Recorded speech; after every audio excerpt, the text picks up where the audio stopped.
साथियों नमस्कार। साथियों आजकल शंकराचार्य काफ़ी चर्चा में हैं और ऐसा बताया जा रहा है कि ये अभी प्रयागराज में आए थे, वहाँ पर माघ मेला चल रहा है, जिसके बाद इन्होंने कुछ ऐसा किया कि उसके बाद से यूपी प्रशासन के खिलाफ कार्रवाई कर रहा है और साथ ही इनकी फिर से कंट्रोवर्सी न्यूज़ में आ गई है कि ये फेक शंकराचार्य हैं या रियल शंकराचार्य हैं। ये फेक हैं रियल हैं, इस पर हम आगे वाले पार्ट में बात करेंगे, यानी इसी वीडियो में आगे बात करेंगे। पहले बात करते हैं कि ऐसी क्या कंट्रोवर्सी हो गई कि अचानक ये चर्चा में आ गए। तो साहब हुआ ये कि जैसा कि आप जानते हैं कि प्रयागराज में माघ मेला चल रहा है और उस माघ मेला में ऐसा नियम है कि भाई शंकराचार्य नहीं जाते, कभी नहीं गए, लेकिन इस बार ऐसा हुआ है कि 4 में से एक शंकराचार्य, सो कॉल्ड कथित शंकराचार्य यहाँ पहुँचे और पहुँचने के साथ ही इन्होंने कहा कि मैं गंगा किनारे जाना चाहता हूँ, वहाँ पर स्नान करना चाहता हूँ। तो जब भी कोई साधु संत या शंकराचार्य इस तरह से गंगा किनारे जा करके स्नान करना चाहते हैं तो हमेशा वो चल करके जाते हैं, पैदल। इन्होंने कहा कि मैं तो पालकी में जाऊँगा। अब पालकी अरेंज करी गई, इनके भक्तों ने पालकी पर इनको गंगा के किनारे तक पहुँचाया, लेकिन गंगा के किनारे में जो पुल बने हुए हैं, जिन्हें पॉन्टून ब्रिजेस कहते हैं, जो इस तरह से बनाए जाते हैं, ये ब्रिजेस इस बार शंकराचार्य लोगों के लिए नहीं बनाए थे। ये पिछले साल महाकुंभ में बनाए थे, क्योंकि कुंभ में शंकराचार्य जाते हैं तो उनके लिए अलग से इस तरह के ब्रिज बनाए जाते हैं। इस बार अलग से नहीं बनाए गए थे। तो किसी एक ब्रिज के पास से ये गुजर रहे थे जहाँ पर बैरिकेटिंग लगी हुई थी, वहाँ जाना अलाउ नहीं था, लेकिन इनके सपोर्टर्स ने उस बैरिकेटिंग को तोड़ दिया और इनको आगे लेकर के चले गए। बस यहीं पर टकराव आ गया। जिस दिन की यह बात है उस दिन मौनी अमावस्या थी।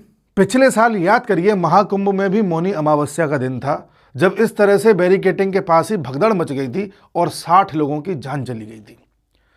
इस बार भी अगर इनकी इस हरकत के कारण भगदड़ मच जाती या किसी तरह से कुछ क्योस हो जाता और लोगों की जान चली जाती तो जिम्मेदार किसको माना जाता? ये तो योगी सरकार को जिम्मेदार ठहरा देते, जबकि योगी सरकार ने इनको वहाँ पर कोई अरेंजमेंट ऐसा नहीं करके दिया, क्योंकि इनके आने का कोई भी वहाँ पर था ही नहीं कि शंकराचार्य वहाँ पर आते हैं। जब आपको पता है कि शंकराचार्य आते नहीं हैं, इनके पूरी प्रथा में नहीं है, जब आपको पता है कि सरकार ने आपको बोल रखा है कि आपके लिए कोई अलग से अरेंजमेंट नहीं है, इसलिए व्यवस्था को बनाए रखें, जब आपको पता है कि भाई अगर व्यवस्था आपको आना भी है तो आपको पैदल ही जाना होगा, लेकिन फिर भी आप पालकी में जा रहे हैं, और उसके बाद अगर क्योस हो जाता, कुछ हो जाता, तो आप तो पूरा एक नैरेटिव चला देते कि देखो योगी सरकार कुछ नहीं कर पा रही है, क्योंकि इन्होंने ये नैरेटिव चलाया था लास्ट ईयर। देखिए, इन्होंने जब महाकुंभ में पिछले साल भगदड़ मची थी तो क्या कहा था? नाराज थे, उन्होंने कहा सीएम योगी ने धोखा दिया और सीएम योगी को इस्तीफा दे देना चाहिए।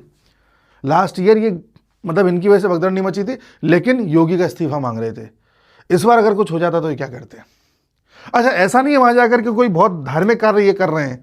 वहां पर जाकर के देखा जा रहा है अखिलेश यादव से फोन पर बात कर रहे हैं, लाउड स्पीकर पे वीडियो बनवा रहे हैं अपना, ठीक है। अजय राय से बात कर रहे हैं। अजय राय वही कांग्रेस के नेता हैं जो मोदी जी के खिलाफ बनारस से लड़ते हैं लोकसभा का इलेक्शन।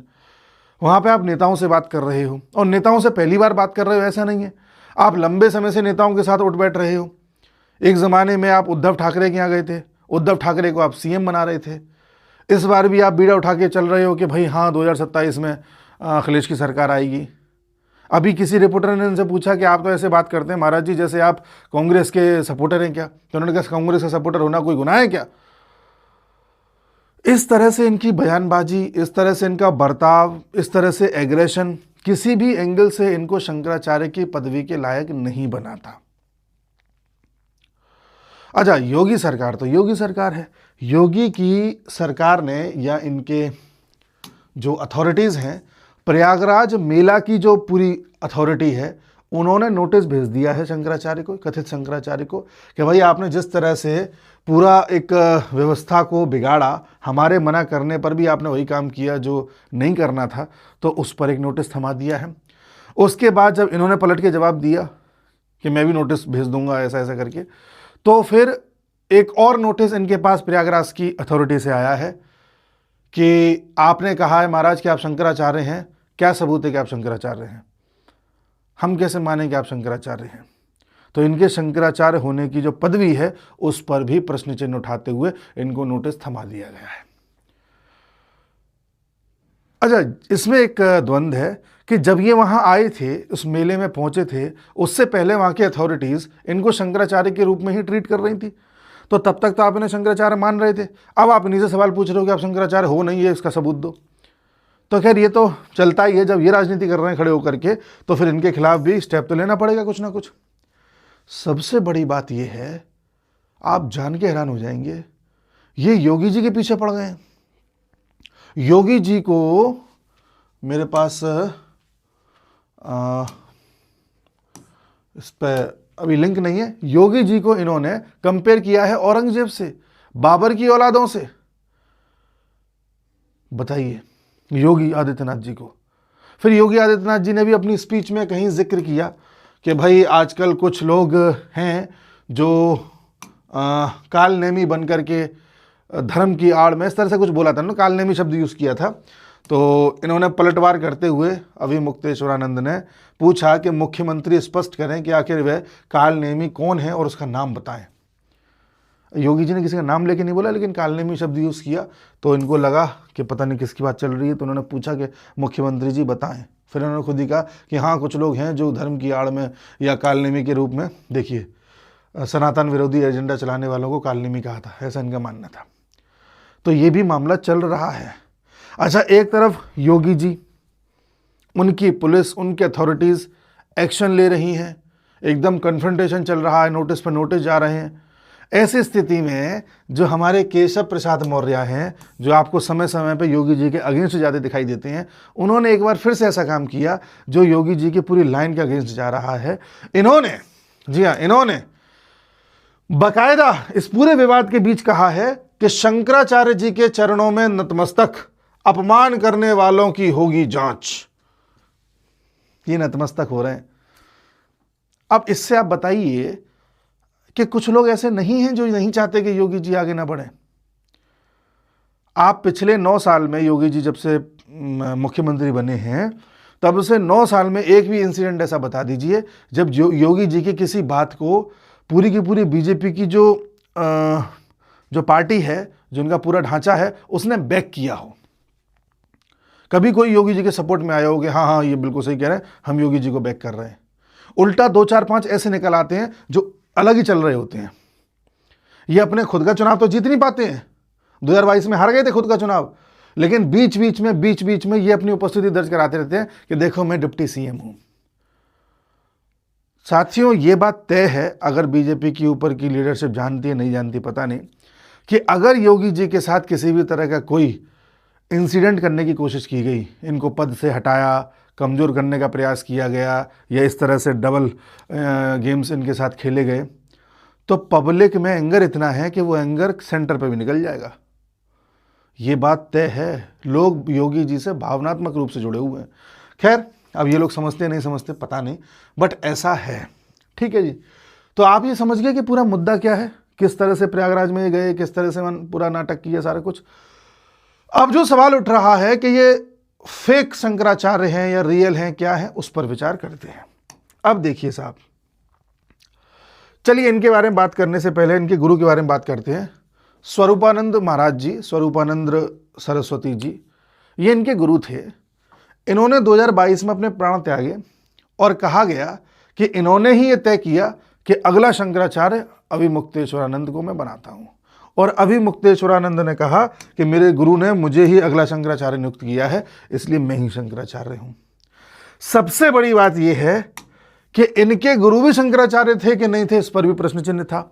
मामला कोर्ट में चल रहा था।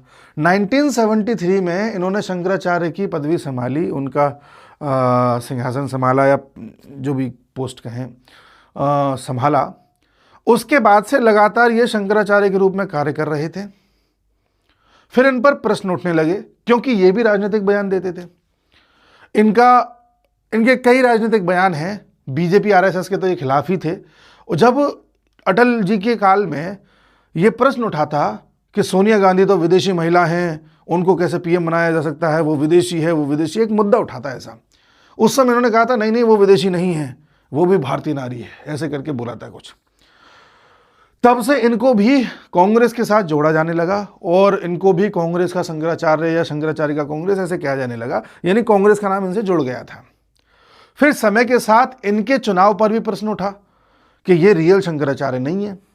मामला इलाहाबाद हाईकोर्ट में चला गया और 2017 में इलाहाबाद हाईकोर्ट ने कहा कि आपके शंकराचार्य होने का जो पूरा प्रोसेस है उस पर सवाल उठता है और आप रियल शंकराचार्य हैं या नहीं, यह भी विवादित है। ये तुरंत भागे सुप्रीम कोर्ट। सुप्रीम कोर्ट जाने से पहले इन्होंने अपने शिष्यों के द्वारा खुद का करवा लिया अभिषेक, यानी कि जो शंकराचार्य की एक और प्रोसेस है वो करा लिया। और अभिषेक कराने के बाद ये सुप्रीम कोर्ट गए। सुप्रीम कोर्ट ने पूरा मामला देखा। अब सुप्रीम कोर्ट कोई निर्णय सुनाती या नहीं सुनाती उससे पहले स्टे लगा दिया कि जो जैसा है वैसा बना रहे। अब वैसा बना रहने में तो ये इस वक्त शंकराचार्य का पदवी ले चुके थे, तो ये शंकराचार्य के रूप में अपना कार्य करते रहे। इसी बीच सन 2022 में इन्होंने देह त्याग दी और इनका मामला सुप्रीम कोर्ट में लंबित था। फिर जो इनके शिष्य जो ये हैं, ये खुद को शंकराचार्य बताने लगे, तो इनके ऊपर भी केस हो गया और सुप्रीम कोर्ट में मामला चला गया। तब से सुप्रीम कोर्ट ने इनको भी स्टे पर रख दिया कि उन पे जो स्टे था वो आप भी लगा देते हैं। ठीक है, अब स्टे का मतलब होता है जैसे हो फिर वैसे ही बना रहेगा। शंकराचार्य हो तो बने रहोगे, नहीं हो तो फिर नहीं बन सकते आप। अब इनका मामला कोर्ट में क्यों गया? इनका मामला कोर्ट में इसलिए गया क्योंकि शंकराचार्य बनने के लिए आपको कुछ मोटे मोटे 2-4-5 चीज़ों का पालन करना पड़ता है। पहला तो ये कि जो बाकी 3 शंकराचार्य हैं उनके द्वारा अनुमति आपको मिल जाए, वो आपको एक तरीके से ऑथराइज्ड कर दे कि हाँ आप शंकराचार्य हैं। दूसरा ये काशी विद्वत परिषद है, उससे भी आपको ऑथराइजेशन मिलना चाहिए, वो भी आपको अनुमति दे कि हाँ हम मानते हैं कि शंकराचार्य हैं। और तीसरा भारत हिंदू महामंडल, भारत धर्म महामंडल ऐसे करके जो पूरा एक संगठन है उसकी तरफ से भी आपको अनुमोदन होना चाहिए कि हाँ वो भी आपको शंकराचार्य मानता है। तो भारत धर्म महामंडल, काशी विद्वत परिषद और बाकी 3 शंकराचार्यों द्वारा अनुमोदन हो जाए तो आपको शंकराचार्य मान लिया जाएगा।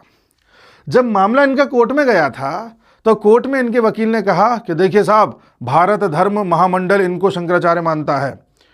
फिर उन वकील ने कहा कि देखिए बाकी 3 शंकराचार्य भी इनको शंकराचार्य मानते हैं, तो ये शंकराचार्य हैं। ऐसे करके फिर मामला चल रहा था कोर्ट में। विद द टाइम इनके वकील ने जाकर के कोर्ट में कहा कि मिलॉर्ड मेरे से गलती हो गई और जो हमने बात आपको बताई थी पहले कि बाकी 3 शंकराचार्य भी इनको शंकराचार्य मानते हैं, वो बात गलत थी, क्योंकि मिलॉर्ड वो बात इन्होंने हमको बताई थी इसलिए हमने आपको बता दी, अब वो बात सही नहीं है। फिर इन्होंने कहा कि नहीं मेरा वकील झूठ बोल रहा है, मैंने अपने वकील के ऐसा कुछ कहा ही नहीं था, मैंने कहा ही नहीं था कि 3 शंकराचार्यों ने मेरे को इस तरह से पदवी दी है। तो सवाल ये उठता है, जब 3 शंकराचार्यों ने आपको पदवी नहीं दी है तो आप किस हैसियत से यहाँ बैठे हुए उस कुर्सी पे या उस आसन पे? बाद में इनके वकील ने खुद कहा कोर्ट में कि बाकी 3 शंकराचार्य नहीं मानते कि शंकराचार्य हैं। तो एक पॉइंट तो यहां से गया। काशी विद्वत परिषद ने माना नहीं है, दूसरा पॉइंट भी गया, वो तो क्लियर नहीं माना है। और जो भारत के सॉलिसिटर जनरल हैं जो इनके खिलाफ केस लड़ रहे थे, उन्होंने कहा कि जो भारत धर्म महामंडल की ये कह रहे हैं कि उन्होंने अनुमति दे दी है, उसमें भी जल्दबाजी में केवल 2 ही लोगों ने अनुमति दी थी। तो एक तरह से उस पूरे महामंडल की भी अनुमति नहीं माना जा सकता। ऐसे तीनों ही जगह से अनुमतियां नहीं हैं। मामला कोर्ट में चल रहा है, सुप्रीम कोर्ट में, और ये आसन पर विराजमान है और अपने मन के कार्य किए जा रहे हैं, जब जो मन में आ रहा है बोले चले जा रहे हैं। समस्या यहां है। अब आप कहेंगे कि ठीक है साहब, फिर प्रधानमंत्री मोदी क्यों झुक रहे थे इनके सामने, फिर अंबानी क्यों झुक रहे थे इनके सामने, अन्य बड़े बड़े लोग क्यों झुक रहे थे इनके सामने?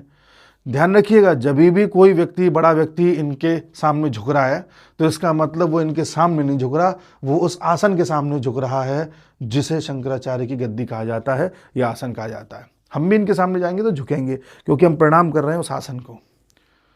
उस पर बैठे हुए व्यक्ति विवादित है, उसका चुनाव विवादित है, लेकिन आसन तो पूरी तरह से पूजनीय है। तो ये पूरी कहानी है इन कथित शंकराचार्य की। अब ये लपेटे में आ गए योगी जी के। योगी जी ने 2 नोटिस तो थमा दिए हैं। अब आगे आगे देखिए होता है क्या। इनको लग रहा था कि मैं अखिलेश के साथ मिलके, कांग्रेस के साथ मिलके पूरा गोलबंद कर दूंगा विपक्ष को, और विपक्ष को भी हिंदुओं के कुछ वोट्स मिल जाएंगे, और मैं तो हिंदू हुई और जो हिंदू वोट बैंक छिटका पड़ा है विपक्ष से, वो गोलबंद हो जाएगा और जो है यूपी में और फिर देश में सरकार बदल जाएगी। तो अब यूपी में आए हैं ये, बाकी तो आप जानते हैं मैं क्या बोलूँ, मुझे आसन का सम्मान भी करना है। तो ये पूरा प्रकरण है। उम्मीद है आप समझ गए होंगे, मैंने सारे पॉइंट्स क्लियर कर दिए हैं। ये भी कर दिया, ठीक है, ये भी कर दिया। तो ये सारा प्रकरण चल रहा है। अब आगे जो भी इसमें अपडेट आता है मैं अगले वीडियो में आऊँगा लेकर के। तब तक के लिए नमस्कार।